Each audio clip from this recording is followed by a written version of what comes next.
الله الرحمن الرحيم. الحمد لله رب العالمين، والصلاة والسلام على رسوله الكريم، أما بعد. أعوذ بالله من الشيطان الرجيم. بسم الله الرحمن الرحيم. سورة النصر.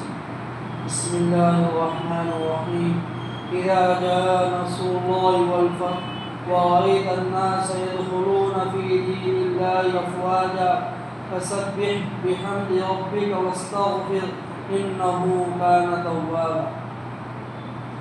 صدق الله العظيم وصدق رسوله الكريم. رب يسر ولا تعسر وتمم بالخير وبك نستعين يا فتاح. محترم دوستو حضور، یہ سورۃ النصر اور یہ مدنی سورت جو مدینہ منورہ کے اندر نازل ہوئی. پہلے اس کا ترجمہ دیکھیں کہ میں اللہ کے نام سے شروع کرتا ہوں جو نہایت رحم کرنے والا اور سب پر رحم کرنے والا ہے. جب آپ کے رب کی مدد آ جائے اور فتح آ جائے اور آپ لوگوں کو فوج در فوج اللہ کے دین میں داخل ہوتے ہوئے دیکھو تو آپ اپنے رب کی حمد بیان کرو اور اس کا استغفار کرو. یقیناً وہ بڑا قدردان ہے، توبہ کو قبول کرنے والا ہے. اس سورت کا نام سورہ نصر کے علاوہ سورہ توبہ بھی، یعنی الوداع کرنے والا. کسی کو الوداع کرتے ہیں تو اس کو عربی میں توبہ کہتے ہیں. تو اس سورت کا نام توبہ ہے اس لیے کہ اس میں اللہ کے نبی صلی اللہ علیہ وسلم کی وفات کی طرف اشارہ بھی ہے. اور یہ سورت ایسی سورت ہے جو قرآن کریم کی سب سے آخری سورت ہے اور اس کو یہ مکمل نازل کی گئی. جس طرح سورتوں کے اندر سورہ فاتحہ ایسی سورت ہے جو سب سے پہلے نازل کی گئی. ہاں، سورہ قدر کی اور سورہ اقرا کی اور سورہ مزمل کی چند آیتیں ایسی تھی جو سورہ فاتحہ سے پہلے اتاری گئی. اسی طرح یہ سورت ایسی ہے، اس کے بعد بھی چند آیتیں ہیں جو 80 دن کے اندر 3 سے 4 آیتیں اتاری گئی. اور یہ سورت حجۃ الوداع کے موقع پر نازل ہوئی اور اسی کے ساتھ یہ آیت بھی نازل ہوئی. الیوم اکملت لکم دینکم، یہ پوری مکمل آیت بھی نازل ہوئی. یہ سورت اور یہ آیت کے بعد اللہ کے نبی صلی اللہ علیہ وسلم کی زندگی کے 80 روز باقی تھے. ان 80 روز کے اندر 4 آیتیں نازل ہوئی. جب ان 80 روز کے بعد ان 80 روز کے اندر 30 دن مکمل ہوئے تو یہ آیت سورہ کلالہ، آیت کلالہ کہا جاتا ہے، جو ایک بہت بڑی آیت ہے، وہ نازل ہوئی. اس کے 15 روز کے بعد یہ آیت نازل ہوئی.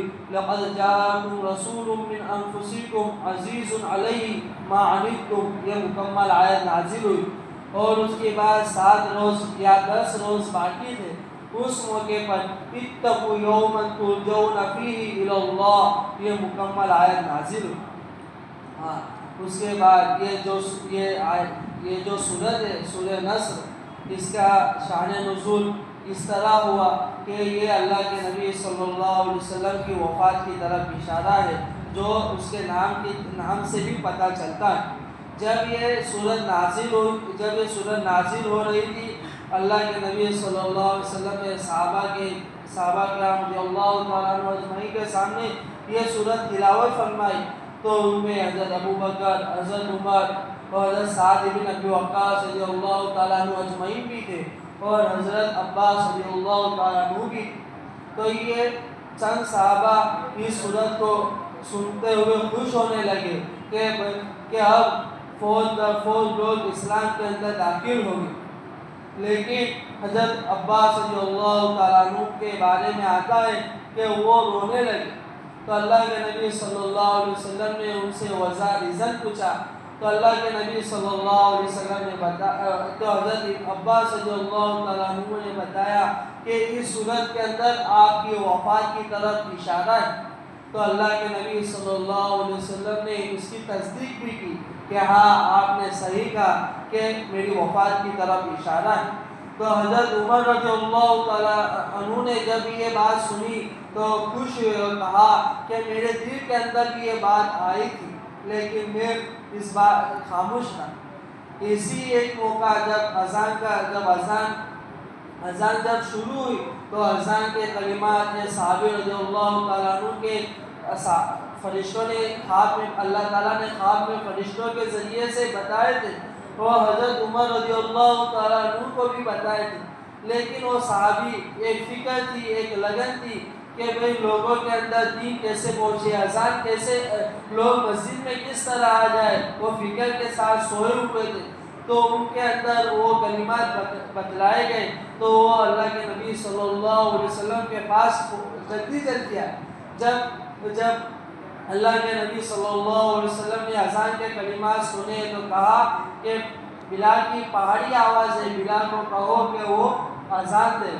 جب وہ اذان ہوئی تو کلمات کو سنتے ہوئے حضرت عمر رضی اللہ تعالیٰ عنہ اتنی تیزی سے آ رہے تھے کہ انہوں نے اپنی تہبند یعنی لنگی کو بھی برابر نہیں باندھا کہ وہ لنگی بھی نیچے زمین کو لگ رہی تھی۔ یہ دوسرا موقع ہے کہ سورہ نصر کے موقع پر بھی حضرت عمر رضی اللہ تعالیٰ عنہ خاموش ہوئے، اور اس کے بعد کلمات یہ ایک تو اذا جاء نصر اللہ کا جز پورا ہوا، اس کے بعد وَرَأَيْتَ النَّاسَ يَدْخُلُونَ فِي دِينِ اللَّهِ أَفْوَاجًا، اس کے بعد آپ لوگوں کو دیکھیں گے کہ فوج در فوج اسلام میں داخل ہوگے۔ تو فتح مکہ سے پہلے چند بہت سارے قبیلے ایسے تھے جو ان کے اندر اسلام راسخ ہو گیا تھا، وہ ایمان اسلام کو سچ سمجھتے تھے، اللہ کے نبی صلی اللہ علیہ وسلم کی تصدیق کرتے تھے، لیکن کفار مکہ اور کچھ اور تکلیفوں کی وجہ سے وہ اپنے اسلام کو، اپنے ایمان کو ظاہر نہیں کر پاتے تھے۔ تو پھر جب فتح مکہ ہوا اور آپ نے یہ آیت بھی سنی تو وہ لوگ فوج در فوج اسلام میں داخل ہونے لگے، اور یمن سے 700 لوگ ایسے تھے جو ایک ساتھ مسلمان ہوئے اس آیت کے بعد۔ تو اس کے وہ ایسے اسلام کے اندر داخل ہوئے کہ وہ اپنے سفر سے لے کر مدینہ منورہ تک اذان دیتے ہوئے اور قرآن کریم کی تلاوت کرتے ہوئے اللہ کے نبی صلی اللہ علیہ وسلم کے پاس داخل ہوئے۔ اور سورت کی جو آخری آیت ہے اس کے اندر ہم کو ایک بات کی طرف اشارہ ملتا ہے۔ حضرت مفتی شفیع صاحب رحمہ اللہ تعالیٰ نے اس بات کو لکھتے ہوئے کہا ہے کہ جب موت قریب محسوس ہو تو استغفار اور تسبیحات کا اہتمام کرنا چاہیے، کہ اللہ تعالیٰ نے اللہ کے نبی صلی اللہ علیہ وسلم کو اشارہ کر دیا تھا کہ اب تمہاری موت قریب ہے، آپ اس دنیا سے آخرت کی طرف منتقل ہونے والے، تو آپ اپنے اعمال کو مضبوط بنا۔ تو حضرت عائشہ رضی اللہ تعالیٰ عنہ فرماتی ہے کہ اللہ کے نبی صلی اللہ علیہ وسلم نے جب یہ سورت سنی اور آپ پر یہ سورت نازل ہوئی تو آپ صلی اللہ علیہ وسلم اس دعا کا بہت زیادہ اہتمام کیا کرتے تھے، سبحانک ربنا وبحمدک اللہم اغفر۔ اور حضرت ابو ہریرہ رضی اللہ تعالیٰ عنہ بھی فرماتے ہیں کہ جب یہ سورت نازل ہوئی تو اللہ کے نبی صلی اللہ علیہ وسلم اس کے بعد بہت زیادہ نمازوں کے اندر اور تلاوت کے اندر اور تسبیحات کے اندر اپنے آپ کو لگانے والے بن گئے۔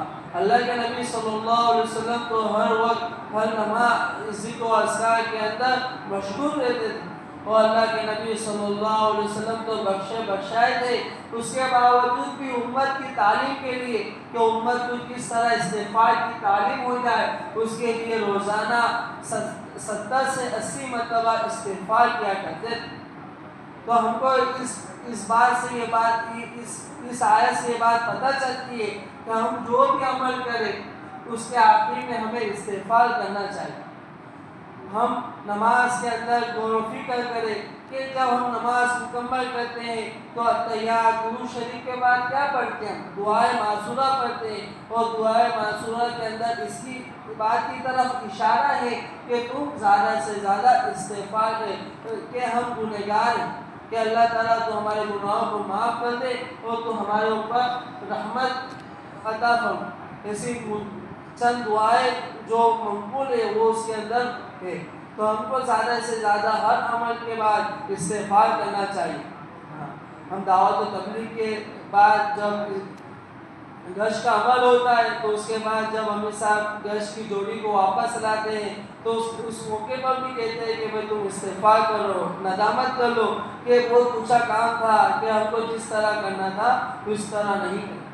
محترم دوستوں بزرگوں، یہ بات بتاتا چلوں کہ جو دعوت و تبلیغ کا کام ہے یہ نہج نبوت کے اوپر، تو یہ جو جتنے کام ہوتے دعوت و تبلیغ کے وہ قرآن و حدیث کے روشنی کے اندر ہوتے، تو ہم کو ان اعمال کے اندر بھی جڑنا چاہیے۔